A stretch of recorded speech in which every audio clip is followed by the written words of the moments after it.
Assalamualaikum warahmatullahi wabarakatuh. Halo sahabat kreator, selamat datang kembali di podcast Kreator KPI, tempat nongkrongnya anak KPI yang suka ngobrol santai tapi berbobot dikit. Hari ini kita bakal bahas sesuatu yang sering banget jadi headline kampus. Entah itu karena aksi, program, atau drama. Ya, BEMU, lembaga yang namanya udah identik sama suara mahasiswa. Oke, tapi tenang dulu Besti, kita bakal kumpas BEM dengan cara yang santai dan receh dikit, tetapi tetap informatif karena tema kita hari ini adalah BEM Bicara, arah gerak eksekutif, kontribusi nyata, dan isu mahasiswa terkini. Atau versi judul podcastnya BEMU, gak cuma demo, tapi juga ngopi. Ngomongin, ngom, Oke. Atau tema podcastnya BEMU, gak cuma demo, tapi juga ngopi, ngomongin aspirasi. Eh, Oke, pada tema podcast kali ini kita kedatangan narasumber kita yang sangat inspiratif ya teman-teman. Siapa sih mahasiswa tribakti gitu loh yang gak kenal sama Presma kita gitu. Nah, oke langsung aja. Saya udah bersama Presma Bahir dan Pak Menteri. Oke, selamat datang Pres, selamat datang Pak Menteri. Ya, Gimana kabarnya hari ini? alhamdulillah baik. Alhamdulillah. Oke, boleh Pres Bahir dan Pak Menteri kita kenalan dulu biar teman-teman yang lagi nonton bisa tahu dan kenal sama kita. Oke. Perkenalkan, nama saya Bahir. Saya menjabat sebagai Ketua BEM Universitas. Oke, teman-teman, perkenalkan nama saya Hilmi Majid. Di BEMU saya menjabat sebagai Menteri Sekretaris Kabinet dari Presma. Masya Allah, teman-teman. Kan kalian dah kenal kan siapa nih Pres Bahir dan Pak Menteri kan. Jadi kayak auranya itu kayak wah banget kan kalau lagi lewat di Auranya kampus kan. borongan. Ini orang aktivis kampus nih. Oke, Kak, sebelum masuk ke pertanyaan yang lebih berat, aku mau tanya. Jangan berat-berat dong, bahaya soalnya. Aduh, berat. Gak kuat ini. Enggak, ini santai kok, santai. Sebelum masuk ke pertanyaan yang berat, aku mau tanya dulu nih, Kak. Maaf, Pres. Sebagai Ketua BEMU, Pres Bahir tuh lebih sering turun aksi atau lebih sering turun ngopi? Unik nih pertanyaannya. Iya. Jadi ketika skalanya itu skala luar kampus, dua-duanya juga bisa. Maksudnya dari kampus maupun di skala luar kampus, saya tetap kalau sekiranya itu genting, saya turun jalan, turun aksi. Tapi ketika isu-isu yang beredar itu hanya bisa kita jawab ketika di ngopi aja, ya kita ngopi santai. Bisa juga dua-duanya. Ketika ada isu yang beredar yang lebih berat, lebih genting, kita juga ada yang namanya itu pembahasan isu, yang mana itu di kopian pastinya. Gak mungkin kita rapat Di kamar. gitu kan. Oh iya. Tergantung kondisi. Baik. Ya, Melihat isu itu isu nasional atau isu internal dalam kampus sih. Tapi prosedur penyampaian aspirasi kan beda. Tapi tentunya tempatnya lebih sering di tempat ngopi gitu ya? Ya, dua-duanya bisa. Dua-duanya bisa. Oke. Biasanya nih kalau lagi diskusi isu-isu kampus, Pres Bahir sama Pak Menteri ini lebih sering minum minumannya tipe apa? Kayak kopi hitam biar tegas, atau latte biar halus, atau juga es teh biar kalem menghadapi mahasiswa. Kalau kopi yang terfavorit sih kopi hitam gula sedikit kalau saya. Kopi hitam gula sedikit. Brown sugar. Enggak, gue sih. Kalau Pak Kalau- Menteri. Kalau aku ya teh tarik sih. Tarik, soalnya menarik itu. Oh gitu. Nggak air putih berarti ya? Ya air putih disampingi teh tarik lah. Oh, nyambri sama dua-duanya Ya gitu ya. dua-duanya. Kalau butuh yang manis-manis ya teh tarik. Oh. Nggak butuh aku.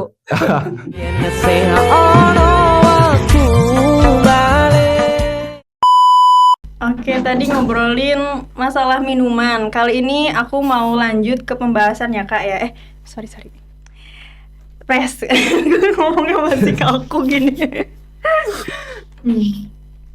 Ini Tadi- magang ya? Terus briefingan soli gitu. Ya, tadi ngobrolin masalah minuman. Kali ini kita lanjut ke pembahasan ya, Pres.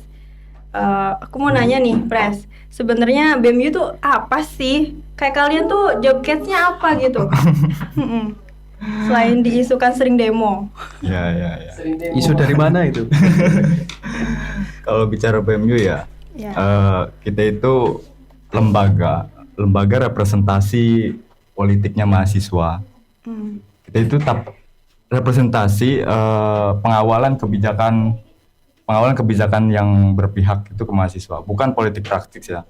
Politik mahasiswanya ini bukan politik praktis, tetapi pengawalan kebijakan yang berpihak untuk mahasiswa, bukan sepihak saja dari atasan birokrasi gitu kan. Nah, ada dua di sini, ada representasi sama advokasi. Yang mana kalau advokasi itu memperjuangkan mahasiswa, kepentingan mahasiswa itu melalui gerakan sosial. Gerakan sosial di sini itu seperti demokrasi atau audiensi. Nah, demo di situ, demo itu bukan identitas, makanya sering kan BEMU itu dikaitkan dengan demo-demo kayak gitu kan. Iya, demo-demo. Anak demo nih. Padahal itu hanya alat saja untuk Hati-hati di demo. alat untuk menyuarakan hak-hak ya teman-teman mahasiswa gitu. Oh, gitu. Berarti nggak cuma demo ya Nggak kerjanya? cuma demo Nggak dong. cuma demo. Nggak bisa gitu. Oke. Di struktur kampus BEMU itu posisinya di mana, Pres? Sebagai eksekutor kebijakan, jembatan rektorat dan mahasiswa, atau influencer politik kampus? Waduh. Aduh, influencer. Ini jadi influencer ini, kreator ini jadinya. Ya kalau posisi kita itu jadi counterbalance ya. Maksudnya kita itu pengaruh yang menyimbangi. Tidak juga di dalam bawahannya rektorat dan tidak juga oposisi dalam rektorat tersebut. Tapi kita itu mitra interaksi kritis, yang mana prinsipnya itu keadilan akademik. Oh, gitu. Artinya mahasiswa harus ketika ada isu-isu atau dia itu pengen nyanggal lah apa kepentingan kampus yang ada gitu kan. Ya itu kita jadi mitra kritis yang mana kita bakal analisis dan di situ advokasi tersebut. Oh, gitu. Ya. Mitra akademik gitu ya? Ya, mitra interaksi kritis. Ya, bisa disebut akademik. Oh, gitu.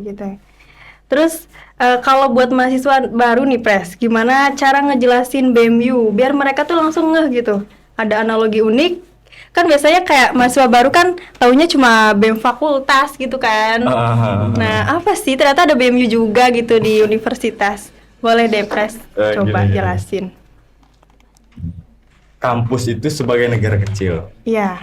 Dan BEMU itu lembaga publik yang mana itu memastikan kebijakan kampus tidak mengambil keputusan sepihak.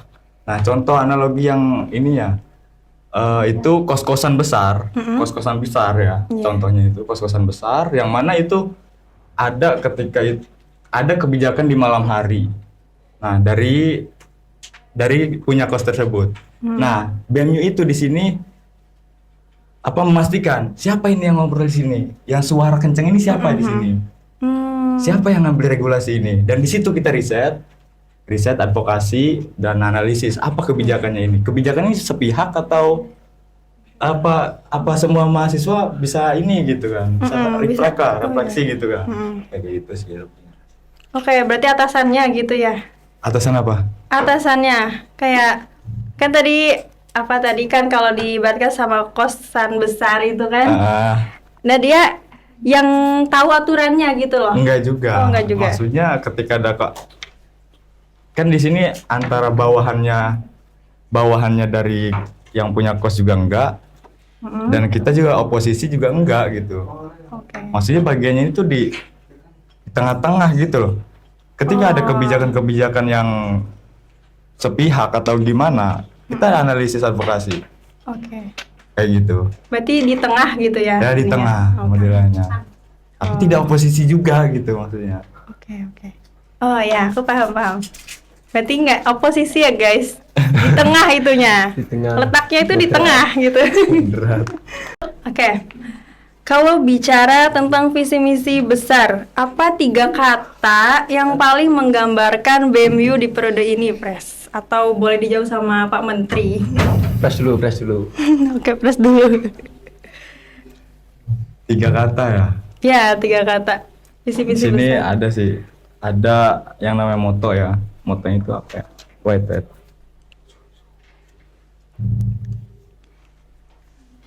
Nah, di sini ada moto. Moto kita itu harmoni akal, daya jiwa, dan sinergi rasa. Ini kayak puitis ya Iya, orangnya. puitis banget pas denger harmoni akal daya gitu. jiwa, sinergi rasa gitu. Ada rasa-rasa. Rasa apa nih? Rasa yang pernah ada. Harmoni akal itu sejajar dengan realita ya. Yang mana tidak dengan cerdas saja harmoni akal itu. Kadang akal juga bisa bias karena informasi dan bias juga karena narasi. Makanya di sisi lain dengan akal logika yang lebih lebih logis gitu. Biasanya kan ada pembiasan. Nah, ada yang counter attack-nya. Counter attack-nya itu ada di daya jiwa. Daya jiwa juga harus memiliki sifat keberanian, motivasi atau mempunyai integritas juga gitu kan. Akal juga bisa mandul dan jiwa juga bisa logika itu tidak ketika logika itu dibiarkan dengan liar gitu kan. Nah, ketika akal dan jiwa itu juga tidak sinkron, ada juga di sini ada rasa yang memiliki nilai-nilai. Kalau di psikologi itu biasanya ego, superego dan ego, superego gitu ya. Itu di teorinya Sigmund Freud. Iya, pernah dengar. Iya, di psikologi itu kayak gitu biasanya. Berarti ada akal, jiwa, dan rasa ya. Iya, di situ. Semuanya jadi satu. Jadi Kalau saya 2 kata boleh nggak? Boleh. Oke. 10 kata juga boleh. Oke, saya cukup 2 kata sih. Yang pertama itu humanis. Bagaimana itu kita ikut membangun lingkungan mahasiswa yang cakap secara intelektual dan juga nilai-nilai Islam lah. Terutama kita kan kampusnya kampus berbasis pondok pesantren. Iya, betul. Yang kedua itu nasionalis. Nah, nasionalis yang di sini itu konteks dengan budaya kampus. Jadi mahasiswa itu memanglah kampus kita itu seperti kampus-kampus akademik yang lain lah di luar sana. Cuma kampus kita itu memiliki budaya tersendiri, Iya, tak? benar. Karena ada pondok pesantren di situ. Ya itu yang perlu dilestarikan lah menurut Perlu digarisbawahi. saya. Iya. Selain kita itu cakap secara intelektual, akademik maupun nilai Islam, kita juga harus melestarikan budaya. Nah, yang ada di kampus, terutama pondok pesantren itu. Oh, iya, benar. Jadi kayak tadi terutama pokoknya kayak garis bawah itu wadahnya apa? Pesantren itu sebagai wadahnya kampus gitu kan. Iya nggak sih? Pesantren sebagai wadahnya kampus. Ya kurang lebihnya seperti itu. Cuma kan kita kan di sini kan kita kampusnya berbasis pondok pesantren, Universitas Santri Bakti Lirboyo. Nah, kita menyandang nama besar Lirboyo yang dimana itu sebagai tolak ukur seorang santri kepribadiannya seperti apa. Nah, kita itu harus mewarisi budaya yang ada di pondok pesantren itu, kemudian dilestarikan. Jangan kita itu seolah menjadi golongan akademik yang intelektual itu mengalahkan nilai-nilai keagamaan. Kita bukan mengkultuskan dogma ya, cuma kita mencoba mengimplementasikan intelektual itu dengan dogma yang ada di pesantren. Seperti itu. Oke. Aku mau nanya nih Kak. Maaf. Aku mau nanya nih Pres sama Pak Menteri. Di periode ini BEM itu ngapain sih? Fokusnya kemana? Terus isu besar yang lagi kalian kawal nih apa gitu? Isu besar apa ya? Isu besar. Ada apa ya? Isu besar Gini. Kita itu lagi fokus ke kesejahteraan mahasiswa ya. Oke, kesejahteraan. Yang mana mahasiswa juga perlu yang namanya Sejahtera. sejahtera gitu kan. Tanpa adanya masalah lah. Maksudnya masalah tetap ada. Mm-mm. Cuma kita berusaha untuk minimalisir masalah tersebut. Ketika kalau sekarang yang isu yang besar saya itu, yang saya kami ini ya on progress sih, itu infrastruktur kampus. Oke. Yang mana ini proses saya menganalisis dulu. Kami menganalisis apa infrastruktur, duitnya dari mana dan apa itulah kayak gitu, advokasi lah. Iya.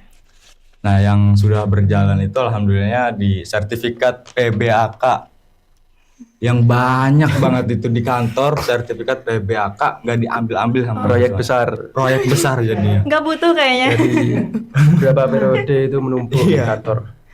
Jadi ketika padahal sertifikat PBAK ini bukan problem yang terlalu ini ya, besar juga. Nah, akan tetapi ketika angkatan per angkatan atau per tahun itu terus menambah ya, malah nambah besar jadinya proyek Iya. besar jadinya. Jadi dimohon untuk teman-teman mahasiswa ambil sertif PBAK-nya karena ini buat syarat untuk Kelulusan. seminar proposal Oh iya. ke depannya di semester 7. Dan tolong dijaga. Oke, Itu San. nah itu teman-teman yang belum ngambil sertifikat PBAK ya. Memudahkan Aduh. venue ini. Ini menambah tugas gitu kan. Yang harusnya ngapain masih ngurus sertifikat Iya. PBAK. Sangat Aduh. memakan waktu itu. Kan sangat membuang-buang waktu gitu loh. Jadi dimohon teman-teman yang sertifikatnya masih ada di BEM ya, Pres? Di BEM. Itu bisa diambil ya. Gitu. Nanti kalau mereka mau ngambil nih kemana Pres ininya? Bisa. Kayak chat siapa atau Bisa Bisa nanti ada langsung ada kontak person lah. kontak person. kontak person? Kontak person biasanya di kop surat. Nomor saya sendiri pribadi itu di situ. Boleh juga langsung ke kantor. Oh. Tapi biasanya kalau misalnya kayak gitu masih bersangkutan sama kayak kambing kakak pembimbing itu nggak kalau mau ngambil sertifikat PBAK itu? Oh ya tetap. Tapi ada data di situ kan. Biasanya kan kakak pembimbingnya siapa? Pasti pertanyaannya di situ. Kalau semisal PBAK-nya di tahun sekarang. Cuma kalau semisal di tahun kemarin itu kita nggak bisa analisisnya. Maksudnya dia ini kambingnya siapa kan nggak tahu. Oh iya. Gitu kan. Entah udah lulus orangnya. Karena ketika ada pejabat baru dari Presma gitu kan. Itu dilimpahinnya apa? Limpahinnya itu sertifikat tersebut gitu. Berarti itu tuh apa ya? Kayak udah tugas tahunan gitu yang itu bernumpuk-numpuk kan jadinya. Makanya di sini saya berusaha mungkin sertifikat PBAK ini Cepet habis. cepet habis dan gak mangkrak. Gitu. Kayak numpuk gitu kayak ini apaan sih? Kayak Bikin tanggung jawab mahasiswa dilimpahkan ke BMU. Iya, jadinya kayak gitu model ada. double tugas ngurusin sertifikat. Emang receh banget sih sertifikat sih ya. Iya. Cuma wah, sertifikat di sini syarat ya. Iya. Gak bisa. Kayak tinggal ngambil gitu kan apa gitu susahnya doang gitu kan. gitu. Apa Kayaknya tugas sepele kalau belum waktunya. Tapi kalau udah gitu. waktunya Pasti waktunya itu. nyari-nyari kan itu. dicari-cari. Yang dicari-cari terus kita sebagai BEMU yang ini ya, yang udah menjabat gitu. Jadinya kayak wah, ini hasilnya sepele kok bisa sih. Kita harus memikirkan ini gitu. Ya ngerti. Coba yang diurus sebelumnya gitu loh. Habisin sekarang. Ya udah nggak apa-apa sekarang nih habisin. Siapa yang belum ambil sertip ambil dan siapa yang hilang tolong bilang gitu. Kayaknya perlu ada ini deh, apa ya? Announcement gitu, pengumuman. Udah. Oh, udah. Udah ada nas. Oke. Nah, teman-teman tuh dengerin ya. Tuh, pesan dari Pres dan Pak Menteri. Yang dicipuk sertifikatnya. Oke, tadi bahas mengenai sertifikat teman-teman. Kita lanjut nih, bahas tentang kontribusi nyata BEMU ya, Pres. Jadi selama menjabat, kontribusi nyata apa yang sudah BEMU lakukan yang menurut Pres Bahir atau Pak Menteri yang paling berdampak buat mahasiswa? Untuk sekarang ya, kontribusi yang nyata itu ketika ada pelatihan proposal seminar, pelatihan proposal skripsi, Oh iya. PPPS, workshop pelatihan proposal skripsi. Oke. Nah, di situ dampak banget sih, karena emang dari mahasiswa yang belum mengetahui apa sih proposal itu, apa skripsi, dan kita mengadakan seminar tersebut, mengadakan workshop tersebut, pelatihan tersebut. Oke. Makanya di situ berdampak banget untuk teman-teman mahasiswa yang semester 7. Buat semester akhir berarti Iya, ya itu biar khususnya di semester Ya, akhir. semester Jelas yang ininya. bawahnya kan nggak bisa tuh. Aslinya itu bisa, Oke. karena emang di situ juga bisa pembikinan makalah juga gitu, bukan hanya proposal skripsi aja gitu aslinya. Sistematika penulisan karya ilmiah lah. Kayak gitu. Ya. Berarti kontribusi nyatanya BEMU itu ke proposal skripsi tadi ya, Pres? Iya, Ya. pelatihan itu. Sekarang yang dirasa ya baru itu. Karena mungkin kalau di semester akhir itu kayak aduh, lagi-lagi revisi, kelihatannya kayak sibuk banget laptop mulu Kan ingin kerjanya. memulai itu bingung mahasiswa biasanya. Ingin memulai membuat proposal itu masih bingung. Iya, benar. Gimana? Gitu. Baik. Oke, Pres sama Pak Menteri. Terus agenda yang paling ditunggu mahasiswa setiap periodenya nih apa? Demo besar, demo lagi, atau malam keakraban universitas atau seminar nasional atau apa gitu? Ya, untuk ini kedepannya ini ya, yang ditunggu itu menurut saya itu di festival sih ya. Oh, festival. Festival ada Tribakti Fest Jilid 1. Hmm, Festival di sini akan ada karya-karya di situ lah. Karya-karya teman-teman bisa diluangkan di situ. Ntar ada perlombaan atau ntar ada seminar-seminar juga. Itu lihat aja nanti. Ntar program kedepannya saya. Mungkin Event-eventan kayak gitu. event terbesar BEMU lah, program terbesarnya itu. itu biasanya kapan ya? Ini udah lewat atau belum? Belum. Oh, belum. Akhir belum. periode biasanya. Takutnya saya ketinggalan gitu. Mau ikutan nih. Harus ikut. Oh, iya. Harus ikut. Ikut. Ya, Andra ikut. Kapan nih? Boleh dibocorin biar ada persiapan dari sekarang. Desemberan lah, Desemberan. Oh, Insya bulan Allah. depan gitu Bulan ya. depan. Insya Allah. Kayak mau latihan dari sekarang. Boleh nanti di belakang layar kita bocorin ya. Ntar kalau juara dia harus pertanyakan. Aduh, enggak dong. Orang dalam. Iya. Kalau di BEMU nih, ada kementerian atau departemen apa aja, Pres? Dan kementerian mana yang paling ribetnya tuh kayak sibuk banget gitu? Kalau untuk kementerian ya di sini kementeriannya itu ada 8 ya. Kemensekap, Kementerian Sekretaris Kabinet, Kemenkukap, Kementerian Keuangan Kabinet, Kemenag, Kementerian Agama, Kemendikbud, Kementerian Budaya, Pendidikan dan Budaya, terus Kemenwatch, Polhukam, Kementerian Wacana Sosial Politik dan Hukum, Kemenwatch Polhukam, dan itu ada juga Kemenlu, Kementerian Luar Kampus, Kemenlukam. Jadi Kemenda, ya ada Kemenda juga, Kementerian Dalam Kampus, ada juga Kemenper, Kementerian Perempuanan. Ada Kominfo yang tidak kalah Oh, kalah ada penting. kominfonya. Aku malah nggak tahu. Mana itu Rusdi itu? Harus di itu yang jadi apa nih? Ini bagian Kepala Menteri kominfo. ya, Jadi Kepala Kepala Menteri. Menteri Info. Kominfo. Itu ngapain aja Nah, Nah, itu. di sini itu semuanya sibuk. Sibuk, tapi nggak kelihatan gitu. Nggak kelihatan. Emang abstrak di sini. Jadinya main abstrak. Jadi ketika ada kalender nasional ya, nah misal kalender Sumpah Pemuda. Iya. Nah di sini Kemendikbud itu biasanya mengadakan diskusi. Dan Kemenwatch Polhukam itu dia ngerangkai sejarahnya ini apa, isinya ini apa, Sumpah Pemuda ini apa gitu, kayak Hari Santri yang kemarin juga. Nah yang publikasiin siapa? Kominfo.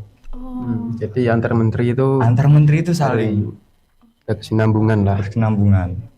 Ya, satu kegiatan contoh diskusi itu yang mengadakan Kemendikbud, lalu yang mengisi yang sebagai audiennya itu Kemenwaktos Polhukam ya. Saya dijadikan narasumber di situ terkait bacaan isu-isu sosial, politik, hukum dan sebagainya. Kemudian yang terakhir itu Kominfo. Nanti hasil dari diskursus tadi dipublikasi di akun medsos BEMU mungkin. Oke. Berarti kayak hasil dari apa ya? Kayak udah dirangkai gitu baru Iya. nanti akhirnya di Kominfo itu ya. Nah, Ya, Oh, baru di-uploadnya. ya makanya kalau ditanyain siapa yang paling sibuk gitu ya, semuanya sibuk. semuanya sibuk di bidangnya Di masing-masing. bidangnya masing-masing. Cuma nggak kelihatan aja gitu Iya. kan. Yang di apa ya? Yang dilihat masuk kan cuma hasilnya aja gitu, nggak Iya, tahu proses gitu. kerjanya Proses gimana. kerjanya gimana gitu ya. Ya benar banget gitu. Oke. Terus menurut Pak Menteri deh, aku mau nanya Pak Menteri. BEM itu fungsinya apa sih sebenarnya? Apa cuma organisasi eksekutif atau sebenarnya kalian ini penyeimbang kebijakan dan representasi suara mahasiswa? Oke.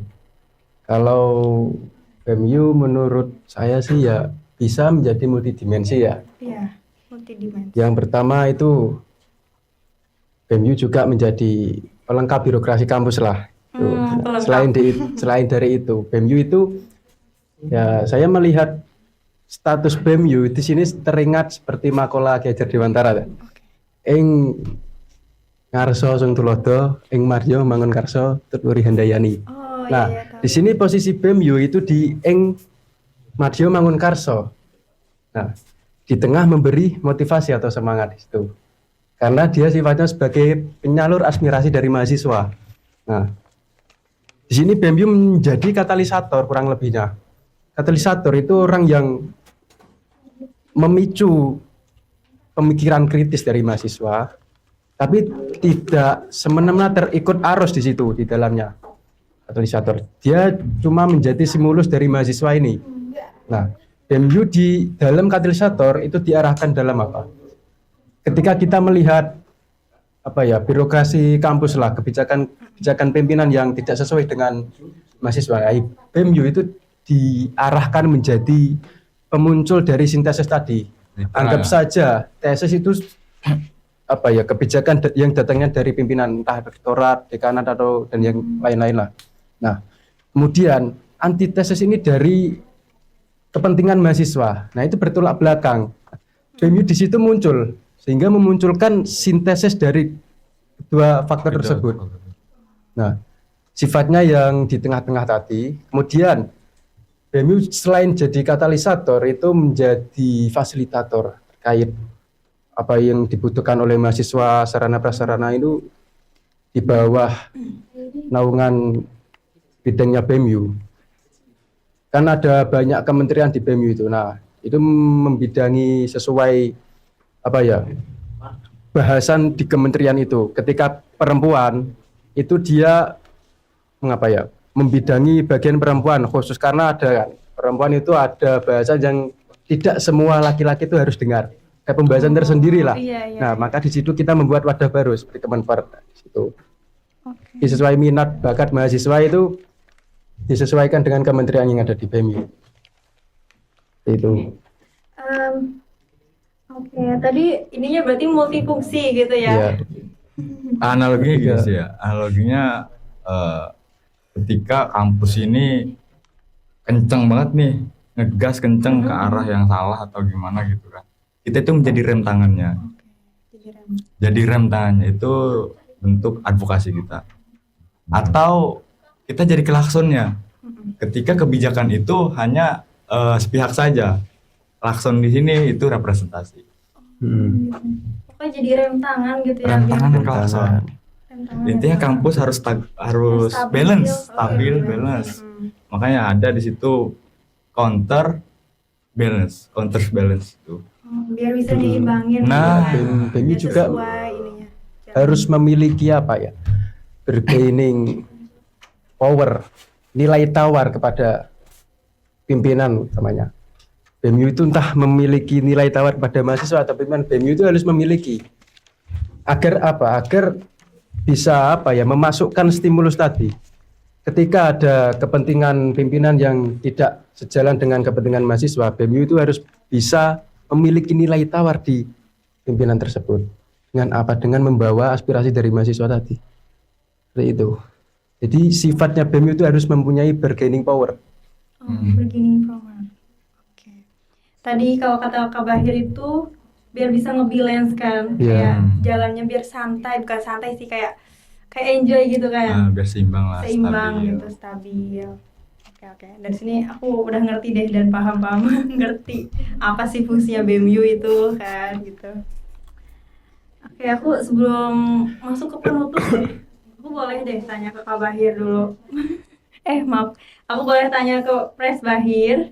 Aku mau nanya, Pres kan jadi ketua tuh presidennya kayak pasti besar ya? Wah, jelas. Presidennya tuh kayak besar banget gitu. Jelas, besar banget. Nah, pernah nggak sih Pres Bahir tuh kalau lagi capek kayak mikir, kenapa ya gue jadi Presma gitu? Kenapa gue nggak jadi selebgram aja gitu? Kenapa nggak jadi artis kampus aja yang udah Yang lebih menguntungkan gitu kan. menguntungkan gitu kan? Tapi nanti di kampus ada duta kampus. Jadi artis kampus. Oh itu. Gitu.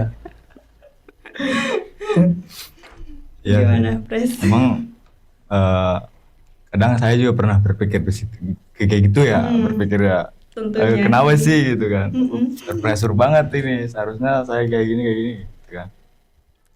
Tetap saya ngambil nilai-nilainya di situ, karena ketika kita mengikuti suatu organisasi itu banyak nilai yang tersembunyi. Apa mungkin kita komunikasi terhadap pimpinan, atau kita memikirkan ya proletar lah, bahasanya itu proletar ya, atau rakyat-rakyat kecil gitu kan. Jadi kita itu mengambil nilai-nilai di situ.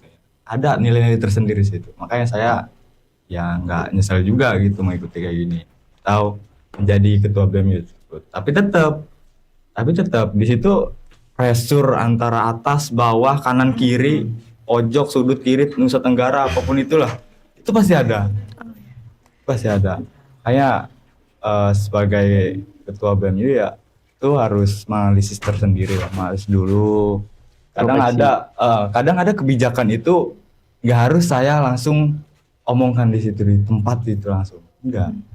Biasanya saya ngituin moralku dulu atau emosional saya itu seimbang dulu, enggak gitu. Oh iya. Karena ketika kebijakan yang langsung saya ambil atau saya luarkan, biasanya itu melenceng. Oh gitu. Dan sering itu melenceng gitu. Berarti harus mengelola mood dulu Nah, gitu ya. iya Biar kalau dong, moodnya emosional bagus, kita. nanti jalannya juga bagus Gitu. biar nggak salah ambil jalan. Sebelum penutup ya, aku ada nggak kayak harapan gitu dari Pres Bahir dan Pak Menteri, harapan kedepannya untuk mahasiswa itu gimana? Ya, harapan saya ya mahasiswa baik yang mengikuti organisasi maupun tidak ya, terus harapannya semakin solid lah. Solid. Ya, begitu aja, semakin solid. Nah, itu menjadi nilai inti, nilai utama ketika kita membangun prinsip kekeluargaan kebersamaan, itu nilai solid itu harus benar-benar diperhatikan. Oke. Jadi apa ya, kayak pokoknya harus solid gitu Iya, kan. solid gitu. Buat seluruh mahasiswa nih ya. Tidak sering berkonflik bersengketa, itu diselesaikan secara kekeluargaan kan bisa kalau kita solid ya. Benar-benar. Itu. Pokok titik utama solid Iya. gitu kan. Kalau Pres Bahir gimana? Kalau saya sih lebih berharap ke teman-teman mahasiswa itu lebih vokal dan juga peduli pada isu struktural, isu-isu yang ada di kampus, intern kampus atau extern kampus. Jangan memikirkan hanya wifi lemot, pembelajaran tempatnya kurang nggak ada AC, jangan gitu doang. Bakat minat kita pun juga harus dipertimbangkan gitu loh. Kita selama di semester ini apa langkah yang harus saya ambil gitu. Ketika di semester, aku harus bisa bikin makalah tanpa ChatGPT gitu kan Mas saya. Iya gitu. bener-bener. Iya harus kayak gitu. Minat bakat dan upgrade diri itu loh penting loh. Penting. Gitu. Kalau menurut saya itu sih mahasiswa jangan buta mata gitu. Jangan. Jangan Terhadap- jadi mahasiswa kupu-kupu kok kayak gitu. Enggak. Ini terlalu ini. Kupu-kupu boleh lah, Kupu-kupu tapi kupu-kupu boleh. gajah. Iya bener. Kupu-kupu gajah. Jadi kalau kata Pak Menteri sama Pres Bahir itu yang pertama solid ya teman-teman. Terus juga kita nggak cuma solid tetapi juga harus bisa mengupgrade diri, melatih skill-skill kita. Kita nggak usah. Kita harus bisa jadi mahasiswa yang lebih aktif lagi gitu loh. Nggak cuma di kelas tapi juga di organisasi gitu ya, Pres tentunya. Nah, tentunya gitu. Kurang lebih. Oke, ini apa ya, obrolannya kayak seru banget gitu loh. Terus kayak nggak kerasa udah nyampe berapa menit nih. Sejam tuh kan. Oke teman-teman, thanks banget buat teman-teman semua yang udah mau nonton video podcast kali ini. Tentunya podcast Kreator KPI selalu tayang di setiap hari Kamis. Stay tune, jangan bosan-bosan buat nungguin episode kelanjutan dari episode sebelum-sebelumnya gitu loh. Nah, terus jangan lupa follow sosial akun media kami, ada Kreator KPI, sosial media dari Instagram dan juga YouTube. Terus ada sosial media dari BEMU apa nih? Ada Apa? BEMU. BEMU. BEM UIT. BEM Itu Instagramnya aja. Instagramnya boleh komplain, itu kanal termasuk kanal ini ya, Kanal resmi dari BEMU. teman-teman. Oke. Takutnya ada yang mau komplain atau apa ya monggo. Oke. Nah, boleh juga follow ya teman-teman Instagramnya BEM UIT. Nah, itu boleh teman-teman yang mau komplain itu bisa di Instagram gitu loh. Sebelum datang langsung ke orangnya, komplain dulu di Instagramnya gitu. Atau bisa juga DM ya apa gitu loh. Oke. Terima kasih teman-teman. Mungkin cukup sampai sini pembahasan kita hari ini. Saya Rida Fadilah selaku host pamit undur diri. Wassalamualaikum warahmatullahi wabarakatuh. Waalaikumsalam.